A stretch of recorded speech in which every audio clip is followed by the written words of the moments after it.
এটা কি সাজাচ্ছ? এটা ওই এই যে আজকে সংক্রান্তি না, সংক্রান্তির খাবার সাজাচ্ছি। এত কিছু?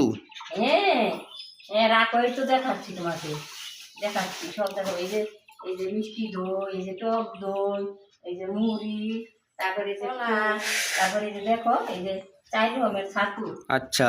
তারপরে এই যে চিড়ার মোয়া, দইয়ের মোয়া, মুড়ির মোয়া, সেওইর মোয়া, আমিত্তি, জিলাপি, রসগোল্লা। বাহ, অনেক কিছু তো। মামা এটা কি করছো? চিড়ে পাড়ানো বলে কি? এটা দিয়ে কি হবে? খেতে হবে, খায় লোকে মানে সংক্রান্তির দিনে। এইটা করার পরে এটা ডাইরেক্ট খাবে না কিছু বানাবে এটা দিয়ে? না, এটার সঙ্গে গুড় মিশিয়ে এটা তৈরি করতে হবে। আচ্ছা, খুব স্বাদ লাগে? দারুণ টেস্টি, দারুণ টেস্টি। তোমাদের সঙ্গে শেয়ার করা হবে এই চৈত্র সংক্রান্তিতে আমাদের কি কি খেতে হয়। সংক্রান্তির খাওয়া ও মামা বাড়িতে, বাহ, তাই যত্ন। ও আচ্ছা আচ্ছা আচ্ছা। তা দিদুনকে বলো এগুলো কি কি কি আইটেম করেছে একটু বলতে। দিদুন, এতগুলো আইটেম কি কি গো?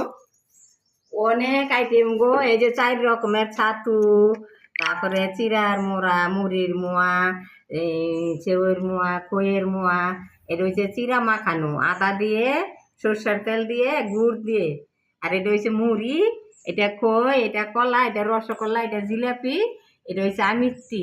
তারপরে টক দই, মিষ্টি দই, নারকেল, গুড়, তারপরে চিনি, এইসব হই। এসব সব আমাকে সব বছর আমরা সংক্রান্তির মধ্যে খেয়ে নিই। কলা ছড়ি আছে আজকে। এই দেখো বাবা বসে গেছে খেতে চৈত্র সংক্রান্তির খাওয়া দাওয়া।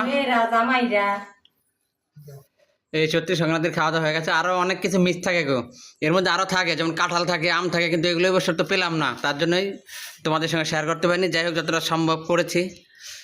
কেমন লাগছে ভাই? খুব ভালো। দইটা কেমন? খুব মিষ্টি। আমিত্তিটা, জিলাপিটা মচমচে। বাহ, থ্যাংক ইউ, ওয়েলকাম। কেমন লাগছে রে খাবার? দুর্দান্ত। ক্যামেরার সামনে আঙুল এসছে মনে হচ্ছে, দেখো।